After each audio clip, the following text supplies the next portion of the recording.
Man, I wish a beautiful girl would just fall from the sky right into my life. Saying such an unrealistic and silly thing, I close my young adult novel book. With 18 years of reading young adult novels under my belt, I can confidently say this. Stuff like what happens in young adult novels just doesn't happen in the real world. My name is Mike. I'm just an average office worker. Lately, my main concern is the boss at work, who I just can't get along with. Hey, Mike, I told you to get this report done, but this is your task. Don't backtalk me. It's kinda like that. It feels more like he's bullying rather than just not getting along. The boss's name is Steve. If I remember right, he's in his late 50s. I've heard he has a son about my age. Despite holding a respectable position and supposedly fulfilling his role as a father, my impression is that he's both figuratively and literally a small man. For the record, Steve's height is around 5 feet 3 inches. Well, I'm around 5 feet 5 inches, so I can't really say much about others. Anyway, every time I come into work, getting reprimanded by Steve has become a major stressor. At times like these, I dive into watching TV shows or reading young adult novels once I'm home. I've always loved the world of fiction. These days, they have a term called teenage delusion phase, but up until middle school, I truly believed I was someone special, and I never doubted that I'd get a special, beautiful girlfriend. But now, I'm turning 30 this year. The reality is clear. I'm not special or anything, just an average. The only regret I might have is not having a girlfriend yet. Most 30-year-olds are either married or at least have a significant other. But on closer thought, maybe I don't even fit that average mold. Maybe being average is actually pretty amazing. This is just too much. Lost in such thoughts, I attempted to escape reality by opening a game app on my cell phone. But just then, a notification pinged. It's rare for me to get messages, and when I checked the sender, it read Nina, making me jump up. The message said, "Hey, it's been a while. I'm sorry for the sudden request, but Mike, could you pretend to be my boyfriend?" I was taken aback by the unexpected content. Nina lived in the mansion right opposite my childhood home, and I've known her since we were in kindergarten. By the way, Nina's father is a real estate tycoon, super rich. So basically, I was being asked to play the role of a boyfriend by the daughter of a CEO, my childhood friend. Confused, I decided to hear her out. She pleaded for help, and begrudgingly, I agreed. A week later, I headed to the train station Nina had specified. Even though I've known her since we were kids, I felt a bit nervous. After all, it's been roughly 11 years since I last saw Nina when she moved to New York for college. We had a reunion recently, but she couldn't make it due to her busy work schedule. Nina's 30 now. She must have changed a bit in appearance, I thought. As I was waiting, I heard Mike and saw a woman energetically waving at me. "Sorry, did I keep you waiting?" "No, not at all." There she was, transformed from a young girl to a full-grown woman. Nina looked even more beautiful than before, and my nervousness peaked. "You seem nervous, Mike. Is it because I've gotten more attractive?" I'm not nervous. Don't get the wrong idea. The nervousness made me behave strangely. But it's true. Nina have grown up. However, things like her calling my name from afar and running towards me, or her sparkling smile, remained unchanged from when we were kids. I was anxious about how she might have changed, but I genuinely felt happy to see that my childhood friend was still the same in many ways. Shall we head to my parents' house? Yeah. Now, this is where the real challenge begins. I have to play the role of Nina's boyfriend after all. To briefly explain the situation.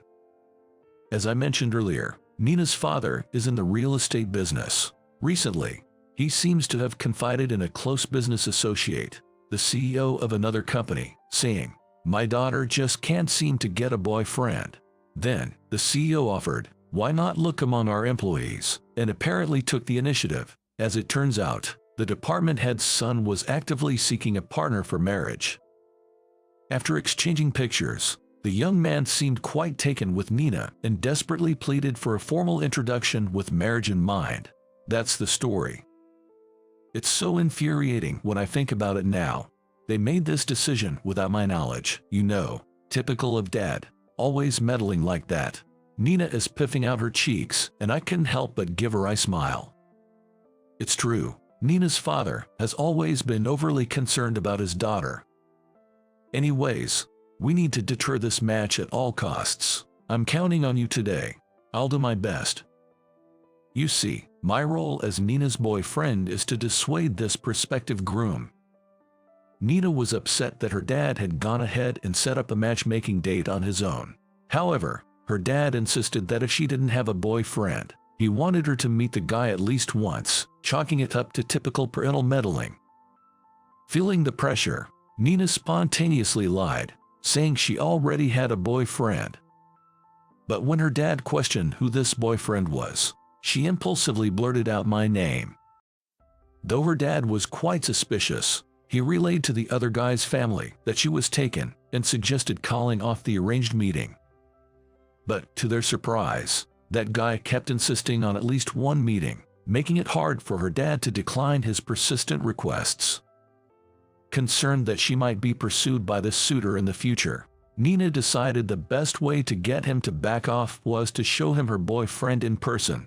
Hence, she came up with this scheme to rope me in. As you've probably figured out by now, I'm about to get dragged into a complete mess. At first, I thought to decline, but then she called and pleaded, "Please, just this once." Over the phone, I felt my cheeks warm up, and I reluctantly agreed. To be honest, even if it's just pretending, the idea of being Nina's boyfriend wasn't all bad. Because I had been secretly in love with her for the longest time. But I never had the courage to confess. I was scared of ruining our childhood friendship. And every time I saw the grand mansion she lived in right across from my family home, I couldn't help but feel the stark difference between our worlds. So, I gave up on my feelings for Nina. "Hey, why did you choose me to pretend to be your boyfriend?" I asked, holding on to a faint hope. Nina gazed at the scenery and pondered. I couldn't read her expression. Just felt like it. She said, flashing me a bright smile. "I guess. There's no deeper reason to it," I thought, shrugging. There's no way Nina would have special feelings for someone like me. After that, we entered Nina's lavish mansion. Her dad was inside. "I never would have guessed you two were dating," he commented, his expression a bit stiff. By the way, he doesn't know that I'm just pretending to be her boyfriend. I need to ensure he doesn't find out. Would it be okay if I greet her? Of course, I think my wife would be pleased as well. With Nina's father's permission, I went in front of the photograph of her mother and greeted her. Nina's mom passed away due to illness right after Nina graduated from high school. I had always known she had health issues, but I was truly shocked when she passed away. She was someone who took care of me since I was young. Whenever I visited their home, I remembered the warm smile of Nina's mom and how she would always welcome me with lots of treats. She was truly a wonderful person. Although I was close to Nina's mother, I hardly spoke to her father. He was often busy with work, and I had a somewhat intimidating impression of him. I've heard that after losing his wife, Nina's dad became extremely protective of his daughter. I wonder what will happen if he finds out I'm just pretending to be her boyfriend. While these thoughts raced through my mind, the doorbell rang. Finally, the date she was supposed to meet had arrived. A wave of tension washed over me. Oddly enough, this date knew that Nina would be bringing her boyfriend today. He still wants to persuade Nina even in my presence. I thought, what an arrogant and persistent guy. He must really not know when to give up. I wondered what he looked like. Just then, the man for the matchmaking date and his father entered the room. To my shock, upon seeing the father, my eyes nearly popped out of their sockets. Steve. To my surprise, there stood Steve, my boss at the company with whom I often clashed. Mike, why the hell are you here? Steve looked just as taken aback. Could it be that Nina's father is close friends with the CEO of my company? Come to think of it, I had heard that the date was a manager's son. And Steve is a manager.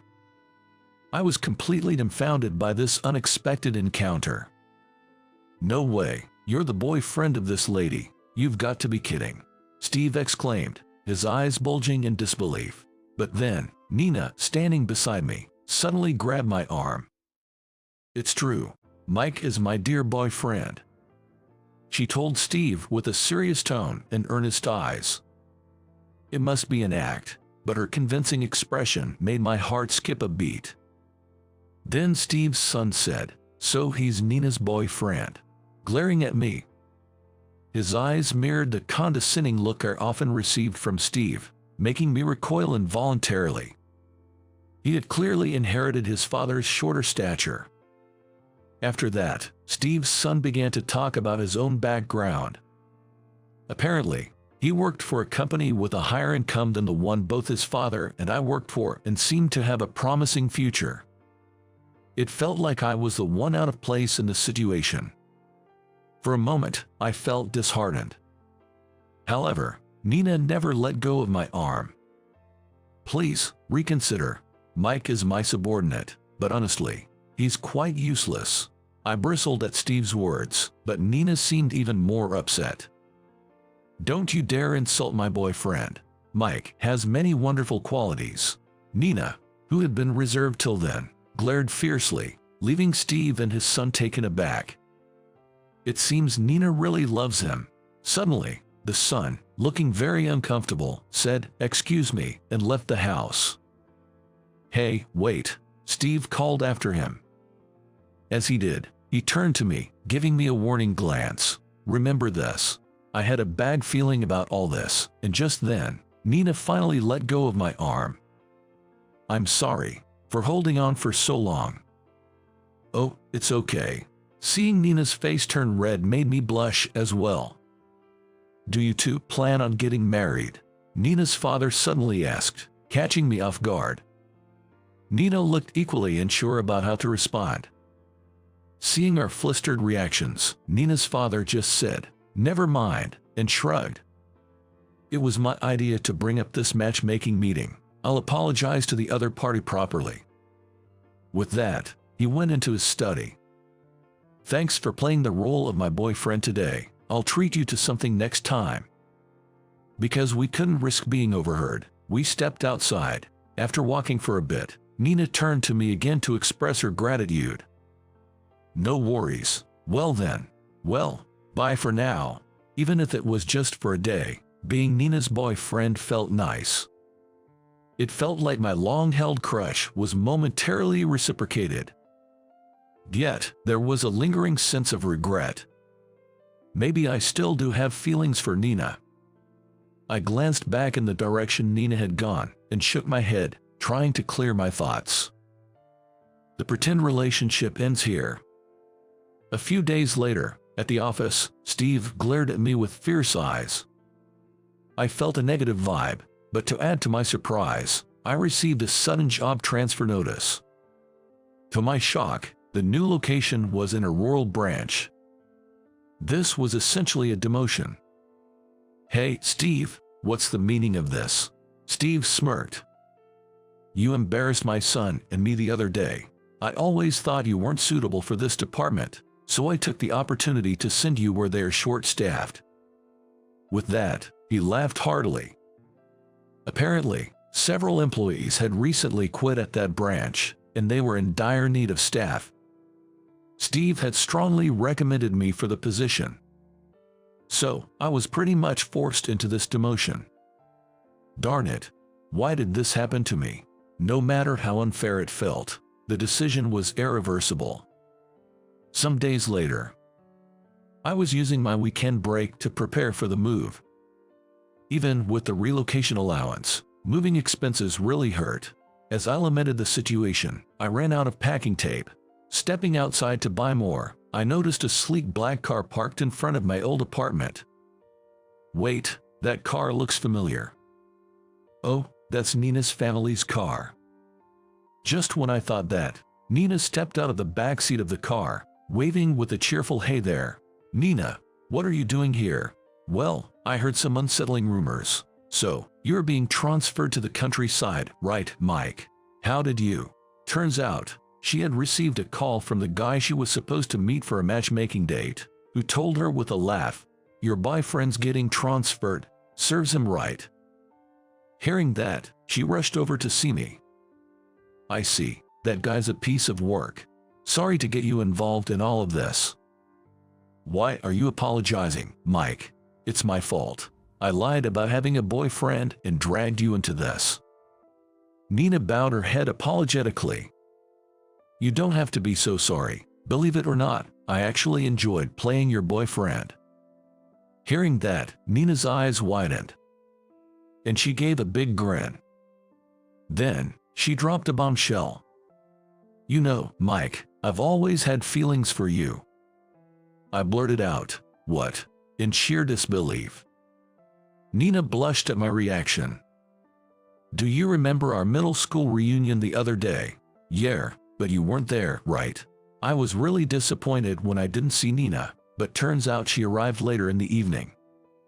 At that time, because everyone was making me drink, I didn't even notice Nina's presence, and it seems Nina missed her chance to approach me. At that time, seeing you so drunk was really something, and I felt a bit sorry for you, but I never imagined that even in that state, I'd find my heart still fluttering for you. I guess I really do still have feelings for you, Mike," Nina said with a shy laugh. After that, perhaps due to her feelings of wanting to see me again, she told me that when she was approached for an arranged date, she impulsively lied, saying I was her boyfriend. That's why, when I previously asked her why did you mention my name, she felt embarrassed, fearing I'd realize her feelings for me. She quickly looked away and answered, "Just because." Apparently, her face turned beet red at that moment. "You know, I think you and my dad have very similar personalities." "What? Me and your dad?" I was taken aback by her unexpected comment. "Well, like how he's always fussing over others. Remember when I had a cold, you brought me ice cream and took care of me?" Hearing Nina's story, I did recall such an incident. But I had clumsily spilled that ice cream on the floor, causing trouble for Nina's mom.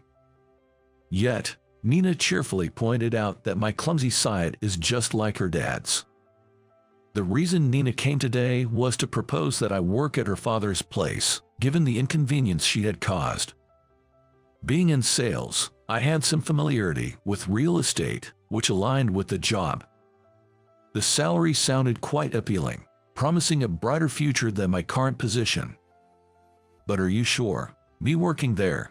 It's fine, actually. I told my dad about our fake relationship." Wait, seriously. However, from what Nina shared, her father wasn't really mad about being deceived. Instead, he seemed to feel guilty for neglecting Nina's feelings and prematurely arranging a date for her. He also felt bad about causing me trouble, and offering me a job was his idea, she said. "I'm truly grateful for this offer. If you think I'm a fit, I'd love to work with you." When I said that, Nina gave me a delighted smile. After that, I began working at Nina's father's place. At the same time, I started seeing Nina more often, and before we knew it, we were dating. One day, Nina's father asked me, "Are you two officially together now?" "Well, we are seeing each other, yes." "I see. There's no end to the men wanting to date my daughter. Oh boy, what a hassle." Then, Nina's father turned to me and said, "If someone comes around again, I might ask you to play her boyfriend again."